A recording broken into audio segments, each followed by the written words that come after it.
नमस्कार दोस्तों। एक गांव में एक जाट किसान अपने परिवार के साथ रहता था। एक बार बारिश का मौसम आया तो जाट कुछ सब्जियों के बीज और खाद लेने शहर चला गया।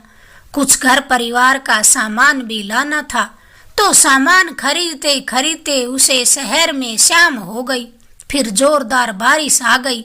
अब घर लौटना मुश्किल था। जाट ने अब शहर की धर्मशाला में ठहरने का मन बना लिया और सोचा सुबह जल्दी ही निकल जाऊंगा। धर्मशाला जाकर जाट ने अपना सामान एक तरफ रख दिया और खाना खाने लगा। तभी जाट की नजर उसके दो पुराने साथी जो पड़ोस के गांव के थे उन पर पड़ी। वे दोनों भाई थे जिनका नाम मोजी और गणपत था। उन्होंने भी जाट को देखा तो तीनों की आंखें चमक उठी। कोई 7-8 बरस पहले जाट उनके घर से एक गाय लेकर आया था। गाय का इतना अधिक मीठा दूध था कि जाट दोबारा उनके घर जाकर उनका एहसान मानकर आया। तीनों फिर एक जगह बैठकर बातचीत करने लगे। जाट ने कहा, और सुनाओ गणपत, क्या हाल चाल है तुम्हारे? गणपत ने कहा, क्या बताएं चौधरी, 2 सालों से बुरी बीत रही है। चैन नहीं है, रोज का कमाना और रोज का खाना चल रहा है। जाट ने कहा, बताओ तो सही भाई, बात क्या हुई है? फिर मोजी ने कहा, बस पूछो मत, भगवान ने ऐसी लाठी मारी है कि जमीन पशु सब बिक गए, खाने के लाले पड़ गए हैं। अब रोज सुबह शहर आते हैं और कुछ कमा धमा कर शाम को घर चले जाते हैं। जाट ने फिर पूछा कि काम भी तो होगा, कि क्या काम करते हो? फिर गणपत ने कहा कि किसी से न कहो तो बताएं। जाट ने कहा, मैं क्यों बताने लगा भला? तो फिर गणपत ने बताया कि अब हम दोनों भाई लोगों को ठगते हैं। काम की खूब तलाश की, लेकिन लोगों ने हमारी मासूमियत का बड़ा फायदा उठाया। पर अब हमने शहर में रहकर ठगी की कलाकारी सीख ली है। जाट ने कहा, ये तो अच्छा काम नहीं, किसी दिन पकड़े गए तो दंड भुगतना पड़ेगा। फिर मोजी कहने लगा, यही तो हमारी खूबी है कि अब तक हम पकड़े नहीं गए। अब हमें इस काम में आनंद भी आने लगा है और आमदनी भी अच्छी हो जाती है।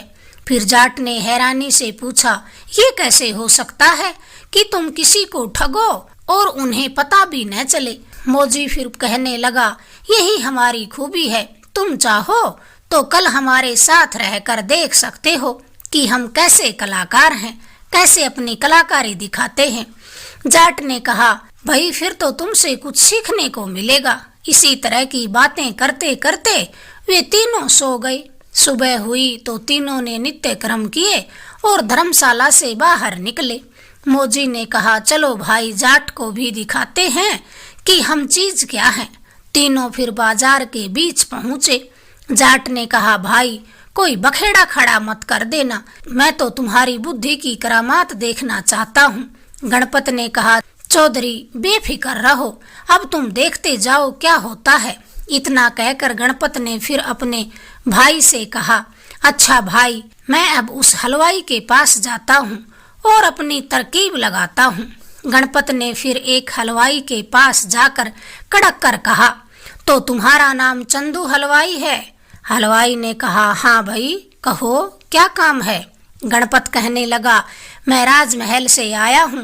महाराज के पास तुम्हारी शिकायत पहुँची है कि तुम अपनी मिठाई में मिलावट करते हो। हलवाई हाथ जोड़कर कहने लगा, यह झूठी बात है सरकार। गणपत ने फिर जोर से कहा, अच्छा ये बताओ, तुम सोयाबीन के तेल का प्रयोग नहीं करते? हलवाई का चेहरा तो फक पड़ गया, क्योंकि वह कभी कभी सोयाबीन का तेल इस्तेमाल करता था। गणपत फिर आगे बढ़कर बोला, राज दरबार चलोगे या अपनी मिठाइयाँ भेजोगे? हलवाई हाथ जोड़कर बोला, सरकार, मैं एक साधारण सा आदमी हूँ। इस छोटी सी दुकान से जो कुछ बन पड़ता है, परिवार का गुजारा होता है। इस पर गणपत ने कहा, मैं भी छोटा ही आदमी हूँ, मैं भी तुम्हारा बुरा नहीं चाहता। मैं तुम्हें एक फरी की राय देता हूँ कि तुम अपनी दुकान की बिना मिलावट वाली मिठाइयाँ एक थैले में भरकर किसी के हाथ या फिर खुद दरबार में चले जाओ। राजा उस मिठाई को खाकर देखेंगे या फिर उसकी शुद्धता का पता स्याही हलवाई से करवा लेंगे। ऐसा करने से तुम साफ साफ बच निकलोगे। हलवाई को ये बात अब जच गई और वह कहने लगा, सरकार, मैं मिठाई लेकर कैसे चल सकता हूँ? अगर मिठाई लेकर चलूंगा तो 2-3 दिन बाद ही लौट पाऊंगा। दुकान बंद रहेगी, मेरे धंधे पर गलत असर पड़ेगा। गणपत ने कहा, तो फिर मैं क्या कर सकता हूँ? हलवाई ने कहा, सरकार, आप उधर ही जा रहे हैं, मुझ गरीब पर दया कीजिए, मैं कुछ मिठाई बांध देता हूँ, आप ही लेकर चले जाएं, थोड़ा कष्ट तो होगा।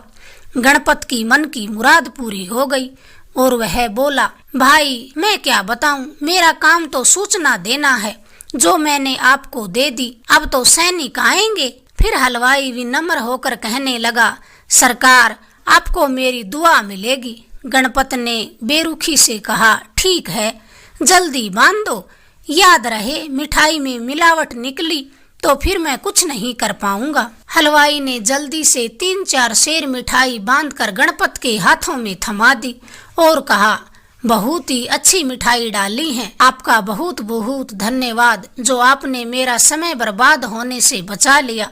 गणपत मिठाई लेकर अपने भाई और जाट के पास जा पहुंचा और बोला, चलो भाई, कहीं बैठकर मिठाई खाते हैं।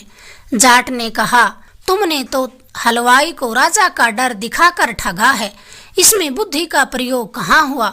और वैसे भी मैं तो इसे तुम्हारी करामात देखना चाहता था, ठगी की मिठाई मैं तो बिल्कुल नहीं खाऊंगा। अब मोजी की बारी थी अपना हुनर दिखाने की।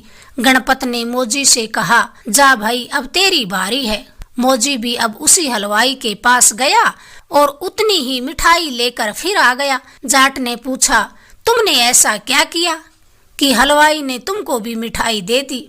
मोजी कहने लगा, मैंने वहीं थैला कीचड़ में सानकर उस हलवाई को दिखाकर कहा, तुम्हारे द्वारा भेजी गई मिठाई कीचड़ में गिर गई है। उसने अपना वहीं थैला पहचान लिया और दोबारा नए थैले में मिठाई बांध कर दे दी।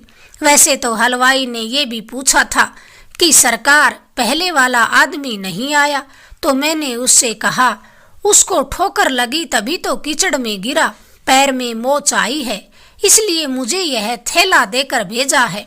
जाट ने कहा, ये कोई नई चालाकी का काम नहीं, बस उसने डर के चलते तुम्हें मिठाई दी है। मोजी ने फिर कहा, तो चौधरी साहब, आप ही दिखा दो कि बुद्धि का प्रयोग कैसे करते हैं। जाट ने कहा कि करने को तो मैं कुछ भी कर सकता हूँ, मगर मेरी एक शर्त है, मैं जैसे तैसे जो भी सामान ठगूंगा उसके बाद में वापिस कर दूंगा। बोलो, मंजूर हो तो बताओ। दोनों भाइयों ने एक साथ कहा, मंजूर है, क्योंकि उनका सोचना था कि जाट के ऐसे काम करने बस में नहीं है। तीनों फिर थोड़ी दूर किसी दूसरे हलवाई के पास जा पहुँचे। जाट फिर उस हलवाई को जाकर बोला, भाई, सुना है तुम्हारी दुकान पर शुद्ध देसी घी की मिठाइयाँ मिलती हैं, जो धार्मिक कार्यों में प्रयोग करने लायक हैं। हलवाई ने कहा, हाँ जी, आप निश्चिंत होकर मेरे यहाँ से मिठाई ले सकते हैं। आप देख ही रहे हैं कि मेरे यहाँ सफाई का कितना ध्यान रखा जाता है, एक भी मक्खी आपको नजर नहीं आएगी। हम उतना ही लाभ कमाते हैं जिससे हमारा परिवार आराम से हमारे यहाँ से धार्मिक कार्यों के लिए ही मिठाइयाँ बिकती हैं। फिर जाट कहने लगा, मैं तो ये सोच रहा हूँ कि प्रसाद के लिए लूँ तो कौन सी मिठाई लूँ? हलवाई बोला, बेसन के लड्डू ले लो। जाट ने कहा, ठीक है, तोल दो। हलवाई बेसन के लड्डू तोलने लगा। फिर जाट बोला, ठहरो ठहरो, बेसन के लड्डू छोड़ो, बूंदी के लड्डू तोल दो। हलवाई ने बेसन के लड्डू हटाकर बूंदी के लड्डू तोलने शुरू कर दिए। फिर जाट कहने लगा, वैसे रसगुल्ले भी उत्तम प्रसाद होता है, वह शायद आपके पास न हो। हलवाई कहने, क्यों नहीं जी, आप रसगुल्ले भी ले सकते हैं। हलवाई ने फिर लड्डू छोड़े, रसगुल्ले तोलने लगा। फिर जाट कहने लगा, एक बात तो है, देवी देवताओं को जितना प्रिय शहद होता है उतना ही प्रिय शहद की तरह मीठी जलेबी भी होती है, वह भी ताजी ताजी, पर आपके पास शायद ताजी जलेबी नहीं होंगी। हलवाई बोला, आप फिक्र क्यों करते हैं, अभी सुबह ही तो बनाई है, और अगर आप चाहते हैं तो अभी ताजी बनवाए देता हूँ। जाट कहने लगा, अरे नहीं, क्यों कष्ट करते हो, ऐसा करें कि रसगुल्ले रहने दें और ये जलेबियां ही तोल दें।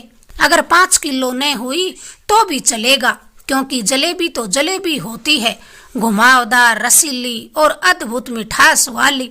हलवाई बोला, ये बात तो आप सही कह रहे हैं, आप जलेबी ही लीजिए, रसगुल्ले रहने दीजिए। हलवाई ने फिर जलेबियां तोल दी तो 4 किलो हुई। जाट ने फिर उसे धन्यवाद कहा और जलेबियां उठाकर चल दिया। हलवाई फिर हंसकर कहने लगा, भाई सुनिए तो सही, आप पैसा देना भूल गए। जाट फिर पीछे मुड़कर बोला, पैसे? किस चीज के पैसे?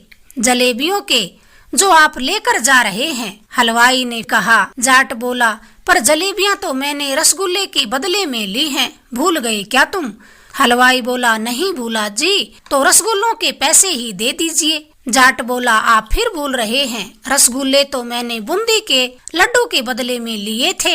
हलवाई फिर अपना सिर खुजलाने लगा और कहने लगा, ये बात भी ठीक है, बूंदी के लड्डू आपने बेसन के लड्डू के बदले लिए थे, मेरी ही गलती है, मुझे ही बेसन के लड्डू के पैसे मांगने चाहिए थे। जाट बोला, मैं वही तो कह रहा हूँ। फिर हलवाई नरम लहजे में बोला, चलिए गलती के लिए क्षमा चाहता हूँ, आप बेसन के लड्डू के पैसे ही दे दीजिए। जाट कहने लगा, आप भी कमाल करते हैं, मैंने बेसन के लड्डू लिए ही कहाँ हैं, अब तो आपके सामने ज्यों के त्यों तोले हुए रखे हैं, उनके पैसे मैं क्यों दूं? हलवाई ने जब बेसन के लड्डू अपने सामने रखे दिखे तो बोला, ये बात भी ठीक है, जो चीज आपने ली ही नहीं उसकी कीमत क्यों देने लगे भला, मुझसे ही कहीं भूल हो रही है, आप जाइए। जाट जलेबियां लेकर वहां से चल पड़ा और मौजी और गणपत के पास पहुंचा। दोनों भाई बोले, मान गए चौधरी साहब, हमें तो फिर भी डर रहता है कि हमने जिसको ठगा है उसे असलियत का पता चलने पर कहीं हमारी शिकायत न करते, हम तो फिर उस तरफ अपनी शकल तक नहीं दिखाते, मगर तुमने तो कमाल ही कर दिया। जाट ने कहा, भाई ये ठगी का काम छोड़कर मेहनत करो, मेहनत करोगे तो घर भरा मिलेगा, वरना एक दिन ऐसे फंसोगे कि भारी संकट में पड़ जाओगे और परिवार को भी साथ ले डूबोगे। अब दोनों भाइयों ने ठगी न करने का जाट को वचन दे दिया और फिर तीनों ने अपने अपने गांव की राह ली। अगर आपको ये कहानी पसंद आई, प्लीज हमारे चैनल को लाइक करें, शेयर करें, सब्सक्राइब करें। धन्यवाद दोस्तों।